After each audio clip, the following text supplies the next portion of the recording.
And Ian, we often talk about grassroots mediumship and mediums are just in it for the money, which we both know is absolute nonsense. But to me, grassroots mediumship is something that's highly important, and you've seen something pretty amazing recently. I went to, I was lucky, should I say, to get an invite to see a physical medium, and I turned up there, and like I said, Martin would back me up on this. Even though we are mediums, we are open-minded and thinking, well, how's it going to work? Is there a trick behind it? It's natural, and I think that's where you have to be. The gentleman sat in this chair. It's one of these, what you call it, director type chairs, very, very square and straight back. Velcro was placed around his wrists, his forearm, and then threaded through the Velcros was one of these zip ties, the ones that you put in, you pull tight, and then you need what you call it, a pair of pliers to cut the things. And he was sat there. There was nothing behind this curtain. When you look at physical mediumship, it's always done in the dark. And then when you look in, he had what is termed a cabinet, which was made from a very heavy blackout curtain, really thick drapes. It was attached to a broom handle, which was secured over the corner of a wall. It was all clear space behind him, and in the area where we are, it's one of their spare rooms. There's only 4 of us in there. There was a couple of drums that kids play laid on the floor, one of those harmonicas on a side table, a square piece of card which was luminescent over the front, a brass bell that that your grandma would have had, and once things got sorted, there was these drums started playing. There's little drumsticks. Now the drumsticks had a luminescent tip, so you could actually see them, and they were moving quick. They were over one side of the room, and the bell was ringing on the other side of the room. So activity was happening on both sides of the room at the same time. Yeah. So even if it was a trick, which I fully believe it wasn't, then you're thinking his arms must be 7 foot wide. The thing that really stood out to me is partway through the harmonica was being played. And he was playing Amazing Grace, and then partway through it came one of these school recorders that that would have had in the UK, and so there was two musical instruments, both wind instruments, being played at that same time and the same tune, and I thought, wow. And then we had, there was loads of stuff happening.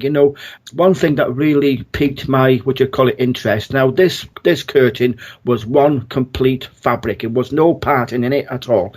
And he pulled it over. Well, his wife, once the gentleman's in the chair, pulled the fabric over from one end to the other end. And yet, partway through, this hand came out, and I thought, blimmin' hell, it did a complete turnaround, 360 degrees. So if it was a person, he'd have to be turning around with it, did a 360 degree turn. I was asked if I want to come up and shake hands, which I did. It was warm to the touch and really big cigar fingers. And then it just sort of lowered itself down to the floor, laid flat on the floor. And as the hand was being dragged back under the curtain, it was getting smaller as if it was melting into the wall. And I find that absolutely amazing, and it's a shame it's just so rare these days. And so there was only 4 of you actually in the room itself when this was happening? There was 4 of us sat on chairs a little bit, because it is only a small room. The physical medium was sat behind the curtain the whole time, and he was strapped to the chair. And there was 4 of us, because really it is a small room. It's cosy, and I might add we had to take our shoes off because it's a nice carpeted house. And these drumsticks are going like the clappers, and not one time did they hit anybody's toes. Brilliant. So even if somebody was messing around in the dark, you wouldn't be able to see anything. You couldn't do that. And the playing of the wood instruments, to have 2 things happening, if it was him causing that, then how can you play a harmonica? Unless he's learned how to play the recorder with. But you know what? It was tune he was playing was absolutely lovely. It was very in tune. So the person from a spirit side could obviously play that when he was here physically, and I just found it absolutely amazing. So it's something that I've witnessed that I'll be sort of cherish mind. It's beautiful. I remember when I was younger, and we was at Trippett Lane, and we had a visiting medium. We had he had a trumpet, and it was a large trumpet, and I remember it being actually feeling quite heavy, and I thought, how the hell's this going to move around, And we had very low light, could see that there was nobody around the trumpet, and the trumpet kind of lifted up. It lifted up off the table. It was definitely off the table. As a younger, I must have been about 12 or 13 at the time, and I remember placing my head further down so I could see underneath the trumpet.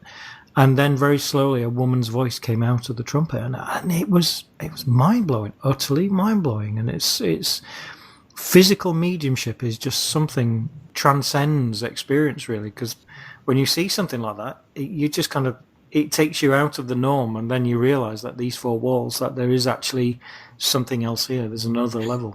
Yeah, there's one thing that I just brought to memory as well. At one point, there was knocking on this door, somebody going bang, bang, bang. And then it was answered by a knock from the other side of the door, as if somebody was out in the corridor. And because you can tell if it's indoors, if it's muffled, if it's outdoors. And you can see one was banging and somebody was banging back. Hey, you know what I mean? There's only five medium in that room, and yet somebody was outside knocking on the door. Absolutely incredible. The problem is, and it's very much like a lot of things, that you see that often the public side of mediums, and you see them through maybe national tours, or you might see them on television. But there is a whole movement that, not underground, but there's a whole movement that is readily accessible for anybody out there. But you've just got to find it. You think back to the experiment, the Norfolk experiments, do you remember Skull experiment, that sort of thing? Yeah. These things are happening all the time, and it's done very privately because of the scrutiny and also the reaction to these kind of things. And also, obviously, we must mention there's obviously the odd few people who've been exposed, like Gary Manning and actually Colin Fry in his younger years was exposed as a fraudulent medium. It doesn't solve anything, these people just ruin it. They take natural occurring phenomena and ruin it by fraudulent activity. Yeah, no, it's a shame because you get one rotten fruit in the basket, and everybody's suddenly rotten. When it isn't the case.